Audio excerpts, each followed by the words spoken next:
فرماتے ہیں کہ میں نا مزدور لینے گیا، بغداد کے چوک میں مزدور بیٹھے ہوتے تھے، تو میری ان مزدوروں میں سے نا ایک نوجوان بچے پہ نظر پڑی، بڑا کمزور سا وجود تھا لیکن چہرے پر عبادت کا نشان تھا، ماتھا بتاتا تھا کہ نماز کا بڑا خیال رکھتا ہے۔ میں اس کے قریب گیا، چہرے بھی بڑا کچھ بتاتے ہیں نا، چہروں میں بھی بڑی رانائی ہوتی ہے۔ فرماتے ہیں میں قریب گیا، میں نے اس کو کہا بیٹے مزدوری کرو گے؟ تو کہنے لگا مزدوروں میں بیٹھا ہوں تو حضور مزدوری کے لیے ہی تو بیٹھا ہوں۔ تو میں نے کہا کہ چلو پھر، کہنے لگا نہیں میری کچھ شرطیں۔ میں نے کہا بتاؤ؟ کہنے لگا پہلی شرط یہ ہے کہ لوگ 4 دینار دیہاڑی لیتے ہیں، میں 3 دینار لوں گا۔ میں نے کہا یار بھائی تو بڑی بہترین ہے، باقی بھی اس طرح کی رکھ لے۔ اس نے کہا حضور دوسری شرط یہ ہے کہ میں آپ کی مکمل بات مانوں گا لیکن جب اذان ہو جائے گی پھر آپ کی نہیں سنوں گا۔ تیسری بات اس نے یہ کی کہ حضور میں آپ کے گھر میں کام کروں گا پر آپ کے کسی سوال کا جواب نہیں دوں گا۔ کہتے میں نے کہا یار تو بڑا عجیب ہے، شرطیں تو مالکوں کی ہوتی ہیں۔ کہنے لگا جی بہرحال میں شرطیں لگا کے جاتا ہوں۔ فرماتے ہیں میں اسے گھر لے آیا، کام میں نے اس کو بتایا تو جو کام مزدور سارے دن میں کرتا ہے نا اس نے 2 گھنٹے میں کر دیا۔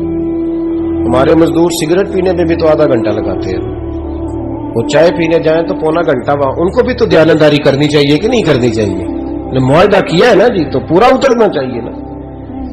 کہتے 2 گھنٹے میں، اب کام جب بندہ شروع کراتا ہے تو کام اور نکل آتا ہے۔ کہتے کام میں نے اس کو اور بتا دیا، وہ کرنے لگا۔ اس نے مٹی نکال کے رکھی تھی باہر رستے میں، تو اذان ہو گئی زور کی، اس نے وہیں کدال چھوڑی کہی اور چلنے لگا۔ تو میرا بیٹا کہنے لگا اس کو ذرا برابر کر دو۔ کہنے لگا چپ کر جا، تیرے باپ سے بات ہوئی تھی، جب اذان ہوتی ہے تو میں کسی اور کی نہیں سنتا، صرف اللہ رسول کی سنتا ہوں۔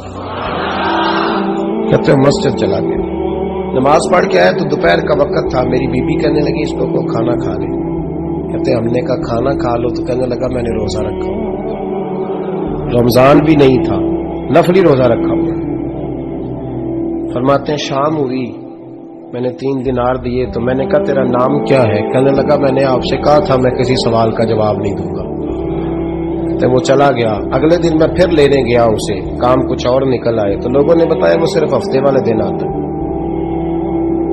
میں نے کہا کیوں؟ کہنے لگے جی وہ کہتا ہے میرا ہفتے کا خرچہ 3 دینار ہے، جب 3 دینار کما لیتا ہوں تو باقی سارا ٹائم اللہ رسول کی ذکر میں گزار دیا کرتا ہوں۔ فرماتے ہیں جی اگلے ہفتے میں پھر لینے گیا، میں نے پورا ہفتہ انتظار کیا کہ کام اسی سے کرانا ہے۔ میں جب گیا تو میں نے کہا چلو، کہنے لگا میری شرطیں یاد ہے نا؟ اور میں نے کہا یاد ہے بھائی، ساتھ چل۔ فرماتے ہیں کام کرایا، 2-3 ہفتے وہ آتا رہا۔ ایک ہفتے میں گیا تو لوگوں نے کہا حضور آج نہیں آیا، کیوں؟ کہنے لگے بیمار ہو گئے۔ کہاں گھر ہے؟ کہنے لگے بغداد کے قبرستان کے پیچھے جو کچی آبادی ہے اس میں رہتا ہے۔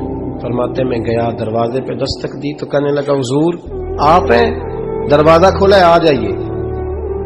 فرماتے ہیں میں اندر گیا تو میں نے کہا تمہیں کیسے پتا چلا میں آیا ہوں؟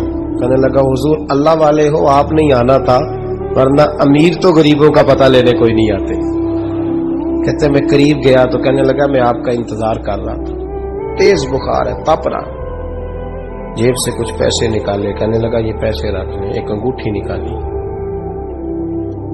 کہنے لگا حضور آج رات کو میرا انتقال ہو جائے گا، ان پیسوں کا کفن خرید کے صبح جنازہ پڑھ کے مجھے دفن کر دینا، اور جب دفن کرو تو یہ انگوٹھی لے کے عصر کے بعد ہارون رشید کے پاس جانا،